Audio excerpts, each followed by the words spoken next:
देखिए, हमारा जो ये 2 पिटीशन हमने आपको दिखाए, दोनों व्यक्ति भी यहाँ पर उपस्थित हैं, हमने उनसे मिला दिया आपको। 2 लोग हमसे ये आशा करते हैं कि इस बारे में आपके धर्मशास्त्रों के अनुरूप निर्णय हमको बताइए, तो उनकी जो आकांक्षा है उसकी पूर्ति करना हमारा दायित्व है। दूसरे हमने कहा कि हम भारत की जो न्यायालय हैं उनके बारे में कोई विरोध दृष्टिकोण नहीं रखते हैं, बल्कि उनकी सहायता का दृष्टिकोण रख रहे हैं। और भारत की न्यायालय ने पहले 1994 में भी और अभी 2023 में भी उन्होंने ADR बनाया है। उसका मतलब है कि उन्होंने कहा है कि कोई अगर मध्यस्थता चाहे, कोई अगर सुलह करना चाहे, तो उसके लिए कोई भी व्यक्ति या कोई भी संस्था आगे आ करके बीच में बैठ करके दोनों का सुलह करा दे, ताकि हमारे पास जो मुकदमों का बोझ है वो कम हो जाए। अगर वहाँ से कोई नहीं संतुष्ट होगा तब वो हमारे पास आए, उतना आप ही कर दीजिए, ऐसा अनुरोध भारत की सरकार ने और सुप्रीम कोर्ट ने किया है। साथ ही साथ आपको पता होना चाहिए कि जो वाणिज्यिक मामले हैं, आर्थिक मामले, उसमें अनिवार्य कर दिया गया है। पहले अनिवार्य नहीं था, अब अनिवार्य कर दिया गया है कि पहले आर्बिट्रेशन होगा, पहले आप आपसी मामले में किसी के साथ बैठ करके निर्णय करेंगे। अगर वहाँ से आपका मामला नहीं सुलझता है तभी आप हमारे पास आएंगे। हमारे पास आने के लिए पहले आर्बिट्रेशन में आपका जाना और वहाँ पर सुनवाई होना जरूरी है। तो जब इन मामलों के लिए सरकार ने ये व्यवस्था बनाई है, तो हमारा धार्मिक मामला भी बहुत बड़ा मामला है, और उसके बारे में भी इस तरह का कोई अगर संस्थान खड़ा हो जाता है और कोई कार्य करता है, तो निश्चित रूप से जो जुडिशियरी है उसका स्वागत करेगी।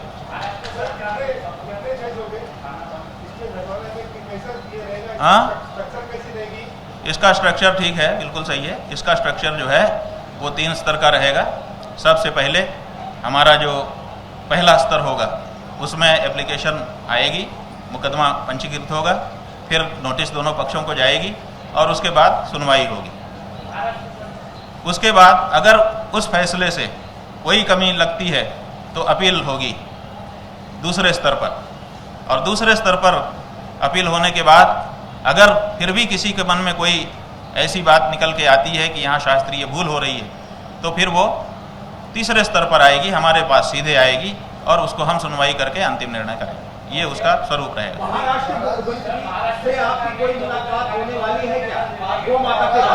देखिए, अगर आप लोग एक एक करके पूछेंगे तो हम जवाब दे पाएंगे। हमारे पास 10 मुख नहीं है कि हम 10 का जवाब दे दें। अभी हमारी कोई बात नहीं हुई है, लेकिन अभी हमने आपको कहा है कि हम उनसे संपर्क करेंगे और 15 दिन बाद बताएंगे। तो अभी हमने संपर्क नहीं किया है। अभी तो हम लोग यहाँ आए, चातुर्मास्य के लिए सुव्यवस्थित हुए, अब हम काम करना शुरू कर रहे हैं।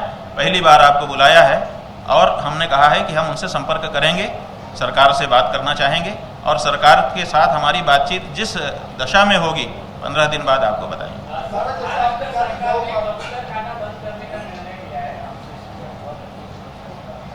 हाँ, कबूतर खाना जो बंद करने का निर्णय लिया गया है, हमारा यही कहना है कि कबूतरों को हमने लंबे समय से ये आदत डाली है कि आप आइए, आपको यहाँ भोजन मिलेगा, और उनकी पीढ़ियाँ हमारा दाना चुगते चुगते चली गई हैं। उनके संस्कार में ये बात आ गई है कि मुंबई की अमुक जगह पे हम जाएंगे, वहाँ हमको दाना मिल जाएगा। अब अचानक जब हम बंद कर दे रहे हैं तो उनको विकल्प नहीं है, क्योंकि कभी उन्होंने विकल्प सोचा नहीं था, इसलिए वो पूरे दिन भूखे रह जा रहे हैं और उसके कारण मर जा रहे हैं। तो लंबी संख्या में, बड़ी संख्या में कबूतरों के मरने की सूचनाएं मिल रही हैं, जो कि जो कबूतर के प्रेमी हैं, जो पक्षी प्रेमी हैं, जो प्राणी प्रेमी लोग हैं, उनके हृदय को बहुत दुखी कर रही है। तो हमारा ये कहना है कि सरकार को ऐसा तुगल की फरमान नहीं जारी करना चाहिए कि अब ये हो जाएगा। एक व्यवहारिक निर्णय लेना चाहिए। अगर उनसे कोई दिक्कत है तो उनके विस्थापन के बारे में सोचना चाहिए, उनकी आदतों को बदल करके धीरे धीरे थोड़ा यहाँ फिर वहाँ करके उनको व्यवस्था देनी चाहिए, बल्कि उनको मरने के लिए उनके हाल पर नहीं छोड़ना चाहिए। हाँ जी, ये बात हम उन तक पहुँचाएंगे और जो भी इस विभाग के मंत्री होंगे उन तक पहुँचाएंगे। इनका पूछ रहे हैं। हाँ, गाय को गौ माता माना गया, लेकिन कहीं किसी खान पान को लेकर मतलब ये चीजें हमको ध्यान देना चाहिए या नहीं देना चाहिए, ये तो मतलब जो गाय को पालन पोषण करना उसको भी समझना चाहिए। लेकिन जैसे विदेशों में गायों के जो रखवाली करते हैं, तो क्या उनके भी जहाँ भारत के गायों में खान पान की कुछ अंतर ऐसा है क्या? अगर है नहीं, बहुत बड़ा अंतर है। देखिए बात क्या है, ये जो सुप्रीम कोर्ट कह रहा है ना कि काऊ इज काऊ, ये क्यों कह रहा है, इसके पीछे भी कारण है। अभी हम उसमें नहीं गए, लेकिन इसके पीछे कारण क्या है कि अमेरिका हमारे देश के ऊपर पिछले कुछ महीनों से दबाव डाल रहा है कि हमारी गायों का जो दूध है वो आप अपने यहाँ कंज्यूम करिए, आप यहाँ खरीदिए और उसका उपयोग करना शुरू करिए। भारत उनकी जो गायें हैं उनका दूध बढ़ाने के लिए वो लोग उनको मांस खिलाते हैं, और मांस खाने वाली जो गाय है उसका जो दूध है वो हमारे लिए, हमारी संस्कृति में स्वीकार्य है कि नहीं है, ये बड़ा विचार है। तो हमारे यहाँ तो जो पशु मांस भक्षी होता है उसका दूध हम लोग नहीं प्रयोग करते हैं। तो भारत में वो अमेरिका चाहता है कि हमारी मांसाहारी गायों का दूध चला जाए, और इसीलिए ये बात कही जा रही है कि काऊ इज काऊ। इसके पीछे कहाँ दृष्टिकोण है वो भी समझने की जरूरत है।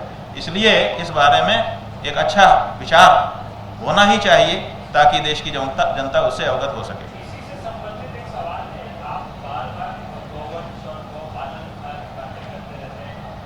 मुख्यमंत्री एक बार सोचे कि आपने तारीफ की कि काश और अक्षरों में नामित किया जाए, लेकिन उसी जगह जहाँ पर आप बैठे हैं, इसी महाराष्ट्र में कई ऐसी घटनाएं सामने आती हैं, गौ हत्या की बातें सामने आती हैं। इतनी घटनाओं के बावजूद भी राज्य सरकार गौ हत्या जो है वो नहीं रोक पा रही है।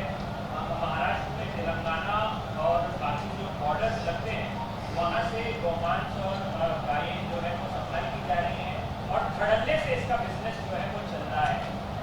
आपको लगता है कि राज्य सरकार को गौ हत्या में शामिल लोग हैं, इनके खिलाफ कोई ठोस कानून के तहत जो है वो कार्रवाई करनी चाहिए? क्या फांसी जैसी सजाओं का भी प्रावधान होना चाहिए? देखिए हमारा ये कहना है कि पहले तो राज्य माता आपने कहा है, राज्य माता परिभाषित करिए कि राज्य माता मंडले का राज्य माता माने क्या, ये तो पता चले। राज्य माता नाम तो आ गया है, लेकिन राज्य माता होने का क्या मतलब है? राज्य माता कैसे रहेगी, कैसे खाएगी, कैसे पिएगी, उसको काटा जा सकेगा कि नहीं काटा जा सकेगा, क्या उसको कोई उसके ऊपर अत्याचार कर सकता है कि नहीं कर सकता है? तो जो हम कह रहे हैं कि राज्य माता का एक प्रोटोकॉल बनाया जाए, उसमें आपके सारे प्रश्न का जवाब सन्निहित है। जैसे ही राज्य माता का प्रोटोकॉल बनेगा उसके अनुसार सरकार को व्यवस्था करनी पड़ेगी। वो किसी की हो, सवाल पुलिसकर्मी का नहीं है, सवाल मिलिट्री मैन का नहीं है, सवाल जनरल पब्लिक का नहीं है, सवाल गाय के प्रति अत्याचार करने वाले का है। वो चाहे किसी भी वेशभूषा में हो, अगर गाय के प्रति अत्याचार करता है तो दंडनीय हो।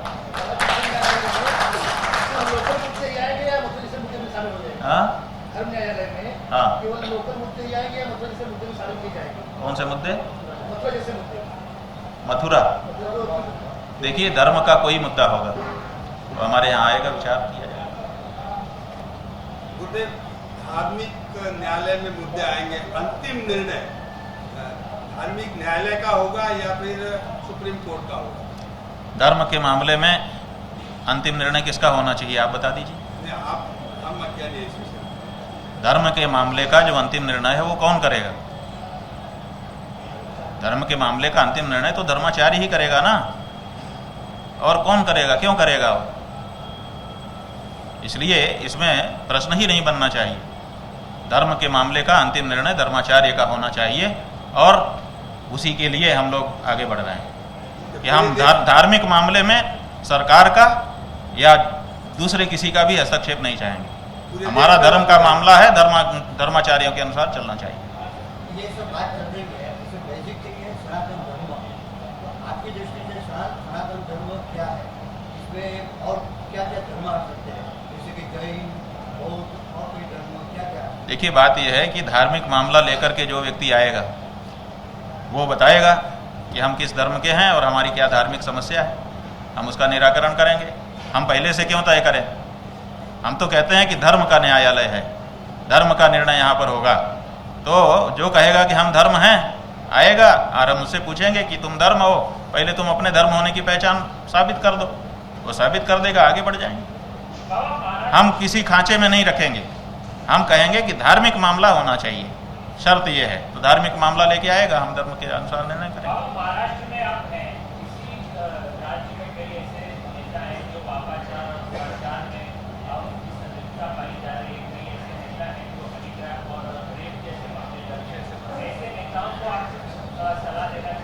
नहीं, हम किसी को कोई सलाह बिना मांगे नहीं देते हैं। जब कोई हमसे सलाह मांगता है तो हम देंगे। जो भी मांगेगा, नेता भी मांगेगा तो उसको भी सलाह देंगे, सामान्य व्यक्ति मांगेगा उसको भी सलाह देंगे, विशेषज्ञ मांगेगा उसको भी देंगे, लेकिन बिना मांगे हम किसी को भी सलाह नहीं देते। महाराज जी, आपने पशु के अंदर संवेदनशीलता दिखाई, कबूतर हो, गाय हो, इसके बारे में आपने संवेदनशीलता दिखाई। पर कुछ दिनों पहले महाराष्ट्र में एक विषय चर्चा में था। वो विषय था कि बकरी जो मांस मच्छी खाते हैं उनको बकरी काटते समय वो झटका या फिर हला करके मारा जाए, काटा जाए। इस संदर्भ में आपका क्या कहना है? देखिए, बात यह है कि सबसे बड़ी बात यह है, आप झटका हलाल की बात कर रहे हो। यहाँ पर एक दिन जब मुंबई की लाइफलाइन चल रही थी तो अचानक उसमें विस्फोट होने लगे। एक जगह हुआ, फिर 2 जगह हुआ, फिर 3 जगह हुआ, फिर 5 जगह हुआ, फिर 7 जगह हुआ, कई जगह हो गया ना। उसके बाद फिर कार्यवाही शुरू हुई। 10 साल से ज़्यादा समय कार्यवाही चली, ठीक है। 150 से ज़्यादा लोग मारे गए, 800 से ज़्यादा लोग घायल हुए। उनके परिवार वाले किसके 5 भी अगर औसत रख लो तो 5000 होते हैं। आज वो 5000 लोग हलाल हो रहे हैं कि झटका हो रहे हैं, आप बताओ। और 5000 लोगों की सुनवाई नहीं है। अभी अभी कोर्ट ने कहा है कि जिन लोगों के ऊपर अभियोग लगाया गया था वो सब निर्दोष हैं। ठीक है, कोई निर्दोष है उसको बिल्कुल मुक्त कर देना चाहिए, अपराध मुक्ति का घोषणा कर देनी चाहिए, हमें कोई बाधा नहीं है। लेकिन क्या उसी समय हमको यह नहीं सोचना चाहिए कि अगर सारे के सारे एक्यूज अभियुक्त निर्दोष हैं तो वो जो मारे गए क्या अपने आप मर गए थे? वो उनको किसने मारा? जब हम न्यायालय बन करके बैठते हैं तो हम आधा विचार नहीं कर सकते। हमने ये तो देख लिया कि ये निर्दोष हैं, लेकिन जो मारे गए किसी ने तो मारा होगा, उसके बारे में कोर्ट ने चिंता दिखाई, उसके बारे में कोर्ट ने कहा, कोई निर्णय लिया? निर्दोष को छोड़ देंगे, ठीक है, बिल्कुल छोड़ दीजिए, बिल्कुल निर्दोष को सजा होनी ही नहीं चाहिए, लेकिन दोषी कौन, इस बारे में आप चुप हो जाओगे? आपका कोई जिम्मेदारी नहीं है। ये न्यायालय का कैसा निर्णय है? 5000 से ज्यादा लोग, उनके रिश्तेदार नाते जोड़ लो तो 5 लाख लोग होते हैं। और यहाँ भारत में तो हर व्यक्ति एक व्यक्ति से दूसरे से जुड़ा हुआ है। तो पूरे मुंबई के लोग जाने कहाँ कहाँ से कौन था, वो लोग इसके लिए पीड़ित हैं, दुखी हैं। और आज उनको बताया जाता है कि जो पकड़े गए थे वो तो है ही नहीं है। तो इसका मतलब कि कोई पकड़ा ही नहीं गया, कोई पकड़ा नहीं गया, इसका मतलब है कि किसी ने किया ही नहीं ये घटना। ये घटना तो अपने आप घट गई थी। तो जब अब तो बंबई चमत्कारी शहर हो गया कि यहाँ तो अपने आप घटनाएं घट जाती हैं, यहाँ तो कोई घटना करने वाला होता ही नहीं है। ये कैसी परिभाषा बन रही है? न्यायालय जिस समय उनको छोड़ रहा था उसी समय उसको कोई ना कोई बात कहनी चाहिए थी कि ये दोषी हैं, लेकिन किसी को दोषी नहीं। ये क्या हो रहा है? अब उनको झटका कहोगे कि हलाल कहोगे? आप झटके से मारो चाहे हलाली से मारो, आप प्राण ले रहे हो किसी का, और प्राण लेने का अधिकार किसी को नहीं है।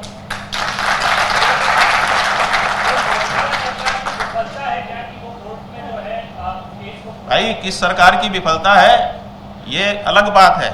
यही तो हम कह रहे हैं कि क्या न्यायालय को ये निर्धारित नहीं करना चाहिए था साथ ही साथ कि इसमें अमुक लोग विफल रह गए हैं। जो अभियोजन करता थे उन्होंने कैसा अभियोजन किया, कैसा मुकदमा बना करके पेश किया कि सब के सब छूट गए।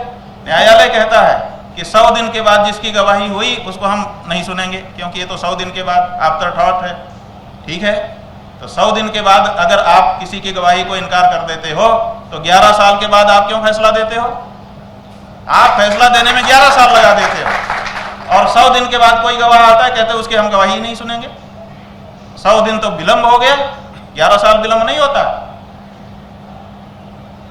क्या हो रहा है, इसको सोचने की जरूरत है। और इसीलिए कम से कम हम अपने धर्म के मामले तो ठीक से देख लें। इन न्यायालयों के सामने जाकर के हमको क्या मिलेगा, ये हमारी चिंता है। हम मराठी सीख रहे हैं और हमने कहा है कि जब हम यहाँ से जाने लगेंगे उसके पहले आप लोगों को बुलाएंगे और पूरी प्रेस कॉन्फ्रेंस मराठी में होगा। एक बात जान लो, उस दिन आपको मराठी में प्रश्न पूछना पड़ेगा। लेकिन देश को एक संपर्क भाषा की तो जरूरत है ना। राज ठाकरे ने किसको इनकार है बताओ? किसने इनकार किया कि संपर्क भाषा नहीं चाहिए? हिंदी को तो फिर आप राष्ट्रभाषा भी घोषित नहीं करवाते? भाई राजभाषा है वो, राजभाषा हमारे देश की हिंदी पहले से घोषित है। इस मामले में हिंदी पहले घोषित हो गई राजभाषा। आपकी मराठी जो है वो उसके 10-11 साल बाद राजभाषा घोषित हुई है। हिंदी पहले से राजभाषा घोषित है, समझ गए कि नहीं?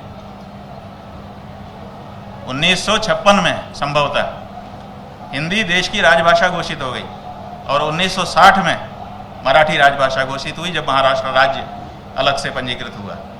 तो हिंदी पहले से राजभाषा घोषित है, उसके बाद मराठी राजभाषा अपने प्रदेश की घोषित हुई है। इसलिए इसमें क्या विवाद है? बाबा, राज ठाकरे ने दोबारा एक सभा की, आपने मराठी बहुत अच्छी बात है, लेकिन राज ठाकरे ने दोबारा एक सभा की और फिर कहा जो लोग नहीं सीखेंगे उन्हें ढूंढ के मारेंगे, जो नहीं बोलेंगे उन्हें अभी ट्वीट कर मारेंगे। ऐसे नेता अगर इस प्रकार का बयान देंगे तो कहीं ना कहीं महाराष्ट्र में रहना जो गैर मराठी है उनके लिए मुश्किल नहीं हो जाएगा? देखिए, बात यह है कि भाषा के संदर्भ में जब हम लोग बात कर रहे हो तो डुबो के मारेंगे, ये भी गलत है। ये भाषा नहीं है, ये हिंसा है। पटक के मारेंगे, ये भाषा नहीं है, ये हिंसा है। भाषा क्या है? भिगो के मारेंगे। हमारे यहाँ हिंदी में का मुहावरा है कि ये बड़ा भाई तुमने तो भिगो के मारा, पानी पी करके कोसा। तो भिगो के मारना ये तो मुहावरा है, प्रयोग तो इसका होना चाहिए था, लेकिन दोनों को भेंट नहीं है भाषा से, इसलिए दोनों भाषा से इतर भावना कह रहे हैं। अगर भाषा कहना है तो मुहावरे कहिए जो आपके पूर्वजों ने पहले से गढ़ दिए हैं आपके भाव की अभिव्यक्ति के लिए। और भाषा में मुहावरा यही है, भिगो के मारना। भिगो के मारिए जिसको मारना हो। अरे कुछ नहीं मानते, ये हिंसा की भाषा है और हिंसा की भाषा से तत्काल उत्तेजना आती है, लंबे समय तक नहीं चलती है। जो भी उत्तेजक बातें कहता है ना, वो तत्काल में सफल हो सकता है थोड़े समय के लिए, लेकिन लंबे समय की सफलता उससे दूर चली जाती है। इसलिए जो लोग इस भाषा का प्रयोग कर रहे हैं, आगे चल करके देख लीजिएगा, बहुत अकेले हो जाएंगे। कोटि नमन है गुरुदेव। इतिहास गवाह है कि जब मुस्लिम शासक में भी जब हत्याएं होती थी तब हिंदुस्तान जाके उनको प्रतिबद्ध करते हैं। आज हिंदू शासन के अंदर इतनी सारी हत्या हो रही है, हम सरकार है, सरकार आपकी है, तो हम चाहते हैं कि इस सरकार को कुछ आप ऐसा संदेश दे जिस तरह से कबूतरों की हत्या इस देश मुंबई में हो रही है। तो शायद भगवान ने इसीलिए आपको, मुझे लगता है, मुंबई महाराष्ट्र में भेजा है। तो आप प्रतिबोध करके सरकार को कुछ ऐसा संदेश दे कि आपका चातुर्मास भी सफल हो जाए और हम सबका जीवन भी सफल हो जाए। नहीं, आपका भाव अच्छा है, लेकिन हम वैसा डायलॉग नहीं बोलेंगे कि हमको बुलाया नहीं है, हम भेजे नहीं गए हैं, हम आए नहीं हैं, हमको अमुक ने बुलाया, हमको कबूतर ने बुलाया, ऐसा हम नहीं कहेंगे। जो व्यक्ति जहाँ रहेगा वहाँ की जो समस्याएं होंगी उसके सामने आएंगी और उसके बारे में उसको अपना चिंतन और अपनी क्रिया व्यक्त करनी ही पड़ेगी। तो ऐसी परिस्थिति में अगर हम मुंबई में हैं और मुंबई में कोई समस्या है तो उससे हम दो चार नहीं होंगे तो कौन होगा? इसलिए हमको एड्रेस करना ही है उस बारे में। इस समय हम मुंबई कर हैं, भले 2 महीने के लिए हैं। शंकराचार्य जिस प्रकार से कांवड़ यात्रा को लेकर उत्तर प्रदेश और उत्तराखंड में QR कोड को लेकर सुप्रीम कोर्ट ने कह दिया कि लगाया जाए, उस पर क्या लगा जाओ? QR कोड, दुकानों पर QR कोड लगाया जाए तो इससे क्या होगा? पहचान मालूम पड़ेगी कि मुस्लिम है कि। अरे भाई, ये पहचान नहीं मालूम पड़ सकती। आप लोगों को पता नहीं है कि अब धर्मांतरण जब होता है तो नाम नहीं बदला जाता। पिछले 10 साल से ये प्रक्रिया चल रही है। वो पुराना जमाना था जब नाम बदल करके धर्मांतरण किया जाता है। अब तो अगर आपका नाम राम मोहन है तो मुसलमान होने के बाद भी, ईसाई होने के बाद भी नाम राम मोहन रहेगा, बल्कि स्वामी और आगे लग जाएगा। हाँ, पहले लोग हिंदू होते थे तब संस्कारित होने के लिए जनेऊ संस्कार करवाते थे, अब तो ईसाई होने पर जनेऊ पहना दिया जा रहा है। आप वीडियो देख लीजिए, कई आ चुके दक्षिण भारत के, वहाँ पर बाकायदा जनेऊ और त्रिपुंड लगा करके फादर खड़े हुए हैं और वो पूजा पाठ कर रहे हैं लोगों को, क्योंकि ईसाइयत के प्रति लोग आकृष्ट नहीं हो रहे थे। तो जो पॉप जॉन पॉल थे ना, वो आए थे 83-84 में भारत, और फिर यहाँ से जब लौट करके गए, यहाँ पर दिल्ली में उन्होंने प्रेस कॉन्फ्रेंस की थी, अगर पुराने पत्रकार होंगे उनको याद होगा। उन्होंने कहा था कि इस सदी के अंत तक हम एशिया को ईसाई बना देंगे। तो उस पर उन्होंने बड़ी चर्चा की, बड़ी मीटिंग की। यहाँ से लौट करके जब वो अपने देश गए तो वहाँ से जा कर के उन्होंने एक सर्कुलर जारी किया। वो सर्कुलर हमने देखा पढ़ा है। उस सर्कुलर में लिखा है कि पूरे भारत के ईसाइयों को निर्देश दिया जाता है कि अपने चर्च का नाम मंदिर कर लें, आश्रम कर लें, मठ कर लें, गेरुआ कपड़ा पहने, रुद्राक्ष के बड़े बड़े कंठे धारण करें, त्रिपुंड लगाएं, ईसा मसीह के संस्कृत में स्तुतियां बनवाएं विद्वानों से पैसा दे करके, और रोज आरती करें, चरणोदक बांटें, और क्षेत्रीय भाषाओं में ईसा मसीह के भजन जो खजड़ी बजा करके और मजीरा बजा करके किए जाएं वो आयोजन करें, और गरीब से गरीब लोगों को वहाँ पर बुलाएं और उनको प्रसाद बांटें। तो ये जो है ये सर्कुलर जारी हुआ है, और उस सर्कुलर के आधार पर जाने कितने चर्च काम कर रहे हैं। तो आप ऐसे समय में आप कह रहे हैं कि QR कोड लगा के हमको पता चल जाएगा कि किसका कौन सा धर्म है, बहुत बड़ी भूल में है। और भूल में है ऐसा हम कह नहीं सकते, क्योंकि बड़े बड़े लोगों को सब पता रहता है। इसका मतलब है कि छल किया जा रहा है और छल करके राजनीति की जा रही है। एक अंतिम प्रश्न, भारत हिंदू वर्ष यानी भारत हिंदू भैया सब लोग सुन लो, इन्होंने कहा है ये अंतिम प्रश्न, अखंड भारत, हाँ। विश्व गुरु, ये चीजें आप एक्सप्लेन करें किस तरह से होगा? ठीक है, ऐसा है कि अगर हम बीमार हो गए तो इसका मतलब ये नहीं है कि हम अब ठीक ही नहीं होंगे और दोबारा दौड़ नहीं पाएंगे। इस समय हम बीमार हैं, चलने में हमको दिक्कत होती है, सहारा लेना पड़ता है, लेकिन फिर हम दवाई खाएंगे, परहेज से रहेंगे, फिर से ताकतवर हो जाएंगे, फिर से दौड़ेंगे फर्राटा। ऐसे ही हम विश्वगुरु थे।